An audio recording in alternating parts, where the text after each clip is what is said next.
अच्छा भाई, मैं आपको बता दूं, मेरे सेट की तैयारी अच्छी है, लेकिन पता नहीं क्यों मेरी बाउंड्रीज़ का सवाल मुझसे होते नहीं है। मतलब होते हैं लेकिन गलत होते हैं। मतलब मैं जो उन पर रिलाई नहीं कर सकता, आप बात समझ रहे हो? मतलब या यू गेट द पॉइंट ब्रा। मुझे मतलब बाकी में पता होता है मैं क्या कर रहा हूँ, इसमें समझ नहीं आ रही होती यार। तो आपको खैर क्या कहते हैं, हमें आप एक आपको वो दे देते हैं पीछे से क्या सीन है, बता समझा देते हैं क्या कौन सी बाउंड्री कब यूज़ होती है। आपका जो है वो फुल स्टॉप जो है, और आपका सेमी कॉलन, ये दोनों समझो सेम है।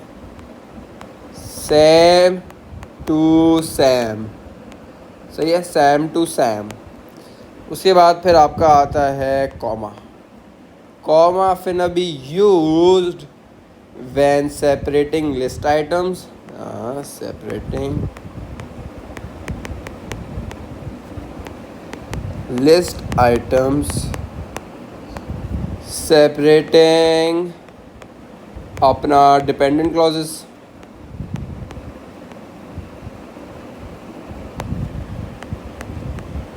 और linking independent clauses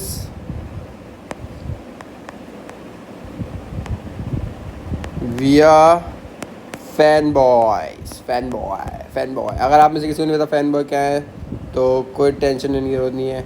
अच्छा, मुझसे थोड़ा एक बंड हो गया है कि मेरी नोट्स वाली वो थी, और खैर आपको समझ नहीं आएगी, आपको क्या बता रहा हूँ मैं।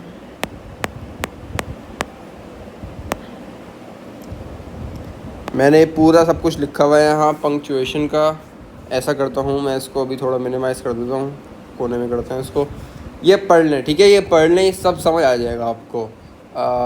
सबसे पहले क्या कहते हैं, कॉमर्स की हमने सब कुछ बताया हुआ है। अच्छा हाँ, ये तीनों जो है ना, ये इस पर कैटेगराइज होते हैं, स्टॉप में, हाफ स्टॉप में और गो में, ठीक है। अब इन सब में डिफरेंस क्या है, यहाँ ये मैंने कोने में लिखा हुआ है। स्टॉप पंक्चुएशन जो होती है वो दो इंडिपेंडेंट क्लॉज को कनेक्ट करती है। हाफ स्टॉप क्या होती है, जो कि प्रोसीड होनी चाहिए इंडिपेंडेंट क्लॉज से, और गो पंक्चुएशन जो होती है वो दो इंडिपेंडेंट क्लॉज को मिला सकती है, ठीक है, दो डिपेंडेंट क्लॉज को मिला सकती है। और या मैन और आपके फैन बॉयज़ ये होते हैं, सही है, फॉर एंड नॉर बट और येट सो। तो जब भी आप लिखो तो आपको ऐसे लिखना है, यूँ और फॉर, सॉरी मैंने उल्टा लिख दिया, यूँ और फॉर, सही है। फैन बॉयज़ जो हैं वो आपके क्या कहते हैं, as a stop punctuation use होते हैं, ठीक है। जो आपके पास ऑप्शन चॉइस में फॉर एग्जांपल आपके पास ये नहीं है, या फिर आपके पास ये अवेलेबल नहीं है, तो अगर आपके पास ये बट या फिर एंड लिखा हुआ है तो आप इनमें से कोई एक चूज़ कर सकते हो, क्योंकि क्या कहते हैं, इनका भी वही काम होता है जो कि एक स्टॉप पंक्चुएशन का होता है। आगे समझते हैं डिपेंडेंट इंडिपेंडेंट क्लॉजेस। बड़ी मतलब बहुत यार, बहुत कुत्ते बने की चीज़ है भाई, मुझे अभी तक समझ नहीं आई है, पता नहीं क्या बकवास है। इंडिपेंडेंट क्लॉज वो होता है जिसमें एक सब्जेक्ट हो, एक वर्ब हो, और इन दोनों पॉइंट्स के अलावा वो सेंस बनाती हो भाई। तो आपका सेंटेंस है ना, वो सेंस बनाती हो। जैसे आई ईट शू, तो इसमें subject is I, verb is eat, और पूरा मतलब सेंस बना रही है आई ईट शू ना, तो ये इंडिपेंडेंट क्लॉज है, ठीक है। लेकिन मैं ये लिखूँ वाइल आई ईट शू, बस सेंटेंस ख़त्म। अब देख रहे हो ना कि ये सेंटेंस जो है किसी ना किसी चीज़ पे डिपेंडेंट है यार, मतलब लग रहा है मुझे। When ever I feel lonely, full stop. नहीं कर सकते भाई ऐसे, आपको कुछ लिखना पड़ेगा। When ever I feel lonely I sleep, ठीक है। अब जाके पूरा सेंटेंस, पूरा क्लॉज बना है, समझ रहे हैं आप? तो या मैन, या आपके डिपेंडेंट इंडिपेंडेंट क्लॉज हैं। मैं थोड़ा कर रहा हूँ, रोक रहा हूँ। अगर आपको कोई फ़ोटो शोटो चाहिए तो मस्त फ़ोटो ले लो एक। हाँ चलो, बहुत हो गया। अब हम बात करते हैं प्रेपोजिशंस की। प्रेपोजिशन बहुत बड़ा गेम है भाई प्रेपोजिशन का। जब भी कोई प्रेपोजिशन आ जाए ना, ये इसकी वजह से काम की चीज़ है ये, ठीक है। जब भी कोई प्रेपोजिशन आ जाए ना, जैसे सेंटेंस के स्टार्ट में, जैसे आपका सेंटेंस स्टार्ट हो रहा है इन द मॉर्निंग, तो इसके आगे आप कॉमा ही लगा सकते हैं भाई, मैटर हो जाएगा। पंक्चुएशन मेरे ख्याल से आप लगा ही नहीं सकते हो, तो बस इसका ख्याल रखना है। बाकी हम एडिशनल पढ़ते हैं, क्या सीन है, मुझे पासवर्ड भी करना है, मतलब नोट चुके। खैर, comma should be use to separate list item, मैंने बता दिया है। सेपरेट नॉन असेंशियल क्लॉजेज, हाँ ये अच्छी बात है यार, ये बड़ी क्लास की बात है। नॉन असेंशियल क्लॉज बेसिकली वो होते हैं जो कि क्या कहते हैं, पूरे जो वो होता है ना, पूरा पैसेज जो होता है उसके लिए ना उसकी कोई अहमियत नहीं होती, सही है। जैसे Sameer who is 6 feet tall goes to the gym every morning। सही है। आप जैसा आप देख रहे हो वो 6 फीट टॉल जो है ना, मतलब काम की बात नहीं है। मतलब एक अच्छी बात है कि मैं 6 फीट का हूँ, बल्कि 6'1" हूँ मैं, सही है। लेकिन उसके बावजूद भी कोई काम की बात नहीं है, सही है। तो अगर हम इसको काट भी देना तो हमें फ़र्क नहीं पड़ना चाहिए। इसे कहते हैं नॉन एसेंशियल क्लॉज। खैर, लेकिन dependent clauses with independent clauses जो बात है, आप बस गो पंक्चुएशन जो होता है वो बस बेसिकली ना दो इंडिपेंडेंट क्लॉजेस को नहीं मिला सकती, बाकी तो सब कुछ मिला सकती है यार, कोई मसला नहीं है। आ जाए अब सेमी कॉलन पे आ जाता है। ये इसके ओनली यूज़ है, हम सेमी कॉलन को बहुत लंबी कर देते हैं उसके साथ, सही है। जहाँ एक तो फुल स्टॉप आता है और सेमी कॉलन आता है, एक तो ये बात है, और दूसरा ये है ये लिंक इंडिपेंडेंट क्लॉजेस, ये ही स्टॉप पंक्चुएशन का सीन है। Separate list item that contains comma, for example, हाँ ये अच्छा वो है। फॉर एग्जांपल हम कर सकते हैं कि, एक मिनट, पर्पल कलर अच्छा है, कि हम उस लिस्ट में इसको यूज़ कर सकते हैं जब ऑलरेडी कॉमा यूज़ हो रहा है, ठीक है। जैसे मैं लिखूँ सिटीज़ के नाम लिखूँ, मैं तो लिखूँ कराची, एक सेकेंड, हाँ, कराची पाकिस्तान। देखो मैं ये लगाऊंगा, फिर मैं करूँगा दिल्ली इंडिया, समझ रहे हो। मतलब यहाँ पहले ही कॉमा यूज़ हो रहे हैं, तो अगर आप एक और कॉमा लगाओगे ना तो मतलब मिसकंसेप्शन हो सकती है ब्रदर। तो आपको उसको ख्याल रखना है, और बाकी अल्लाह खैर से अल्लाह के। आगे बढ़ते हैं भाई। ये आ गया आपका कि लिंक इंडिपेंडेंट क्लॉजेस और separate list item that already contains comma, सही है। कॉलन का ये सीन है कि क्या कहते हैं, एक्सप्लेनेशन या एक्स्ट्रा इन्फो प्रोवाइड करने के लिए हो, सही है। जैसे कि आई लाइक फूड, ऐसे लिख देना आई लाइक फूड। अब यूँ लग दो श्रिम्प दे प्रॉन, ऐसे करके प्रॉन, you get the idea man. और उसके बाद में डैश है एंड में, ठीक है।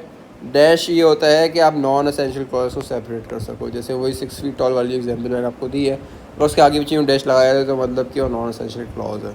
ओके, ये पॉइंट्स बड़े काम के मुझे जाके आज पता चलें। मैं सेट की तैयारी को 3-4 महीने से कर रहा हूँ, मुझे आज जाके पता चलें तो क्या ही बात है।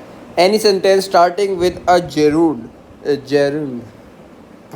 यार, जेरेंड बेसिकली वो होता है आईएनजी वर्ड, वॉकिंग, दे टॉकिंग, दे लुकिंग, ये जो भी वो होता है ना सेंटेंस जो कि जेरुंड से स्टार्ट होता है, वो इंडिपेंडेंट क्लॉज नहीं होता। मैंने ये नहीं बोला कि वो डिपेंडेंट क्लॉज है, लेकिन वो इंडिपेंडेंट क्लॉजेज नहीं है, ठीक है। ये बात दिमाग में रख लो। एक और चीज़, when a verb follows a fanboy conjunction, no comma should be used। जैसे and walking, सही है। नहीं, and act and set, तो जब भी कर लो तो उसके आगे fanboy conjunction की कोई ज़रूरत नहीं है। पता नहीं ये बोल रहे हैं, मुझे तो नहीं पता भाई। तो खैर, हमने बहुत बातें चीज़ें कर ली हैं। अब मैंने जो हो, क्योंकि मैंने देख रहे हो आप इतना पढ़ चुका हूँ मैं, इतना पढ़ चुका हूँ कि मैं थक गया हूँ। तो मैं जो हूँ ना, मैंने अलग से आके सेट के क्वेश्चन बैंक से मैंने क्या कहते हैं ये सवाल निकल वो करवाए। तो लेट्स गो। अच्छा भाई, अच्छा कलर लेते हैं ज़रा, हम लेते हैं blank. Generations of mystery and horror dash writer, ठीक है, हमें पता है कि यहाँ राइटर आएगा। Generation of mystery and horror writer have been influenced by dark gothic stories celebrated by American author Edgar Allan Poe. Okay, अब देखो मेरे ख्याल से यहाँ कुछ नॉन सेंशन नहीं है, सही है। तो ये आपको बताया नॉन एसेंशियल दिखाने के लिए होता है, तो इसे काटो।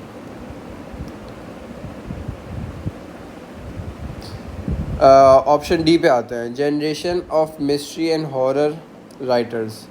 नहीं ना, मतलब ये कोई अलग से सेंटेंस तो नहीं है ना, तो मेरे ख्याल से भी नहीं होगा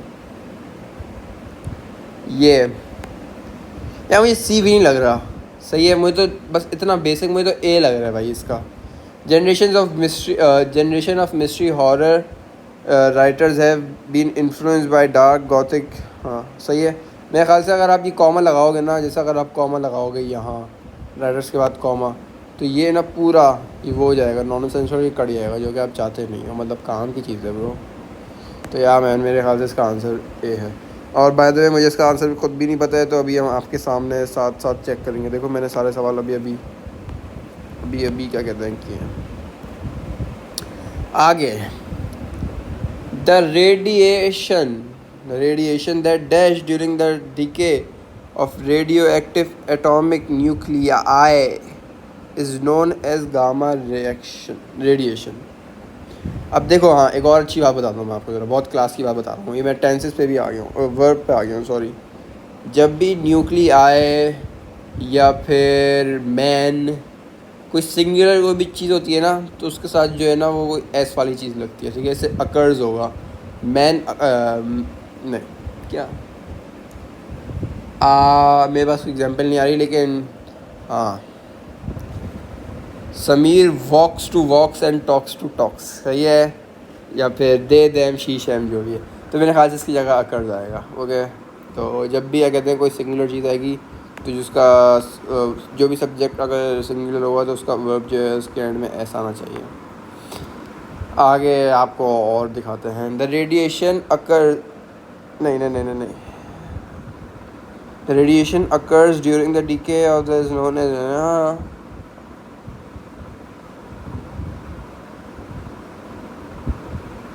the radiation that occurs during the DK.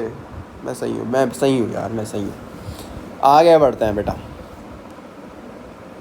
The mission 66 which was approved by Congress in 1956 represented a major investment in the infrastructure of overburdened national parks.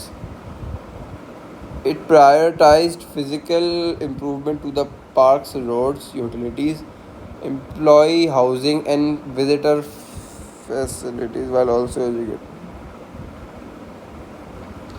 मेरे ख्याल से ना ये लिस्ट दे रहा है, ठीक है। अच्छा, नेशनल पार्क ये गलत है, ठीक है, क्योंकि एक तो कोई फैन बॉय नहीं है, और मैंने आपको बताया कि ये किसी उसके साथ अपना वर्ब के साथ नहीं है, सही है। तो ये कटेगा। Parks, investment in the infrastructure of overburden national park. नहीं, स्टार्टिंग से पढ़ते हैं। The mission 66 initiative which was approve by Congress in 1956 represent. अच्छा हाँ देखो, ये नॉन एसेंशियल है, तो इसको काट दो, अपनी बेहतरी के लिए इसको काट दो, क्योंकि ये दो कॉमर्स के बीच में है। The mission 66 initiative represented a major investment in the infrastructure of overburden national parks, सही है। अब देखो यहाँ तक जो है ना, ये इंडिपेंडेंट क्लॉज है। ये चीज़ें बड़ी याद दिमाग में रखनी पड़ती हैं, बहुत दिमाग में रखनी पड़ती हैं। ये पूरा सेंटेंस जो है ना, ये है इंडिपेंडेंट क्लॉज। ओके, उसके बाद आगे बढ़ते हैं। It prioritize physical improvement to the power while also establishing. मेरे ख्याल से ये भी इंडिपेंडेंट क्लॉज है, कि इसमें एक सब्जेक्ट भी है, इसमें प्रोनाउन है ना ये इट। मेरे ख्याल से इट प्रोनाउन होता है, सही है। तो मतलब ये भी एक इंडिपेंडेंट क्लॉज है। तो इंडिपेंडेंट क्लॉज को आप कैसे मिलाते हो यार? आप मिलाते हो जी सेमी कॉलन से, क्योंकि सेमी कॉलन इंडिपेंडेंट दो क्लॉज ऐसे ही मिलते हैं। वाइब की बात है ब्रो, वाइब की। आगे बढ़ते हैं। A recent study tracked the number of bee species present in 27 New York apple orchard over 10। सही है। हाँ यार, ये बात भी बड़ी बात है। जब भी, हाँ मैंने सीखा है ये, कि जब भी क्या कहते हैं ऑक्यूपेशन आ जाए ना सामने, तो लिखा हुआ हो सेट ट्यूटर समीर,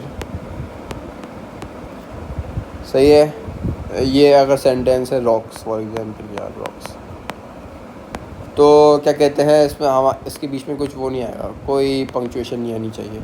ये लिखा हुआ है ना समीर सेट ट्यूटर, ये ठीक है। ऑक्यूपेशन अगर पहले आए तो फिर कोई पंक्चुएशन की ज़रूरत नहीं है।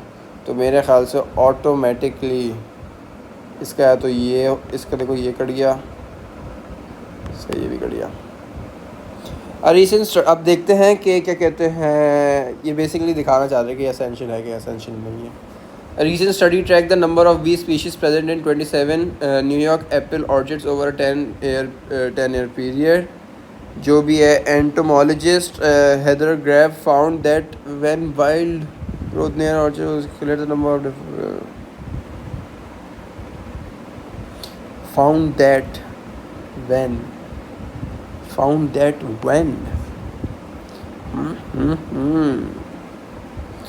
मेरे हाथ से ये भी कट जाएगा,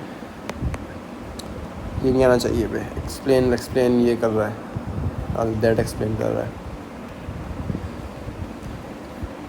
ओके आगे बढ़ते हैं। अच्छा मैं यार आप लोगों के साथ माजरत के साथ सिर्फ एक और सवाल करूँगा, क्योंकि मेरा टाइम बहुत जा रहा है बे। मैंने कोई मेरे ख्याल से क्या 12-19 पे सब कुछ किया था मैंने, पेरेंट जो आधा घंटा निकल गया है। तो क्या मैं, despite being cheap versatile and easy to produce, देखो ये है क्लासिक मॉडिफायर, डैंग इसको कहते हैं इंट्रोडक्टरी मॉडिफायर, सही है। तो इसमें जो है ना, ये मॉडिफाई किसको कर रहा है, जिस चीज़ को ये मॉडिफाई कर रहा है ना, सबसे पहले वो सेंटेंस में आना चाहिए। क्या ये देयर को मॉडिफाई कर रहा है? नहीं ना, ये देयर तो cheap versatile and easy to produce नहीं है ना। तो बेटा आप इसे काट दें। ये क्या टू प्रॉब्लम्स को कर रहा है? क्या टू प्रॉब्लम्स आपकी चीप हैं? क्या टू प्रॉब्लम्स आपकी वर्सेटाइल है? क्या टू प्रॉब्लम्स आपकी ईजी टू प्रोड्यूस है? नहीं ना, काट दो। Commercial plastics to associated problem, देखो सेम बात ये है। ये मतलब इन्होंने लिख तो पहले दिया, लेकिन असल में बात ये सी कर रहे हैं, इसमें सब्जेक्ट इन्होंने इसको बनाया हुआ, तो ये भी गलत है, चौड़े हो रहे हैं लेकिन ये है नहीं। तो ये देखो, कमर्शियल प्लास्टिक है एसोसिएटेड प्रॉब्लम्स, ये मैन इसका ही आंसर है। चलें अब आपके साथ आके अब चेक ही कर लेते हैं यार, क्या करें यार, आपसे तो दोस्ती हो गई ना बड़ा। आ जाओ, let's go. Okay, by the way मैं अपने सवाल, ये सेट डिजिटल क्वेश्चन बैंक है, मैं इससे कर रहा हूँ कि मैंने तकरीबन सारे सवाल कर लिए थे।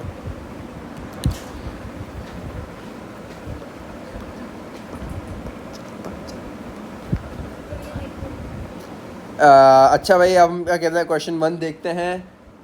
तुमने बोला इसमें एंगल कैसे बनाते हैं, उसमें कोई एंगल ही नहीं दिया हुआ। अरे बेटा मैं आ रहा हूँ ना आपके पास, सॉरी गाइस, ये मेरी बहन है, इनका कल मैथ्स का पेपर नहीं है, तो उसके बावजूद मुझसे सवाल कर रही है, पागल नहीं है। अच्छा बंद करो। हाँ खैर, मुझ पर बहुत बड़ी लानत होगी सेट ट्यूटर होने के, अगर मैं सेट ट्यूटर सीरियस हूँ और डिफ़िकल्टी ईजी है, ठीक है ये। ओए अच्छा हाँ मैं सही हूँ, शुक्र अल्हम्दुलिल्लाह भाई, नहीं पड़ गई थी, मुझे लगा डी आंसर है। तो हम इसको लाल पेन से डी कर देंगे, करेक्ट। और एक दिल भी बना लेते हैं ज़रा सेक्सी सा, नहीं छोड़ बे, दिल विल नहीं बनता अपुन से, क्या है। खैर ये हो गया, सही है। आपका क्वेश्चन 1 हमारा बिल्कुल ठीक है। आगे बढ़ते हैं, हम क्वेश्चन 2 पे जाते हैं। ये हट क्यों नहीं रहे, इसकी माँ को हट ना, फकिंग है यार। ओके, हमें E38 सही है, लेट्स गो। देखो करेक्ट आंसर ए, मैं सही हूँ, मुझे अपना बाप मान लो भाई, मुझे सब आता है। आ जाओ भाई, ये भी हो गया हमारा, लेट्स मूव फॉरवर्ड। हम इसको काटें आप जी, और आप इस पे आ जाओ। ये सवाल अच्छा सेकंड लेवल डिफ़िकल्टी थी भाई इसकी, तो इसका आंसर क्या है, सी। यार क्लास, मैं मजाक सेट के, मेरे इतने सही सवाल कंसेक्यूटिवली मेरे कभी भी इतने सही हुए नहीं है बाउंड्रीज़ के, तो मैं बहुत खुश हूँ। आप लोगों से ज़्यादा मैं खुश हूँ, मतलब मैं इतना ही सरप्राइज्ड हूँ। खैर आगे बढ़ते हैं। 960, नज़र ना लगे। इसकी डिफ़िकल्टी देख लें, तीनों जगह पूरे सारे बॉक्सेस फिल्ड है, मतलब मैटर होने वाले हैं मेरे साथ। और यार मतलब मान लो भाई, मुझे मान लो। बिल्कुल ठीक भाई, बिल्कुल ठीक। आ जा भाई, काटो। हम आगे बढ़ते हैं। अच्छा यार, सवाल ये भी ठीक ही होगा यार। देखो हार्ड है, मतलब इससे डिफिकल्टी हो नहीं सकती। आंसर डी है ऑब्वियसली। हार्ड उसको भी मैंने वो किया। ये मेरी पहली वीडियो होगी मेरे ख्याल से यूट्यूब पे, तो इसको प्लीज़ लाइक, शेयर और सब्सक्राइब करिएगा। Bye guys.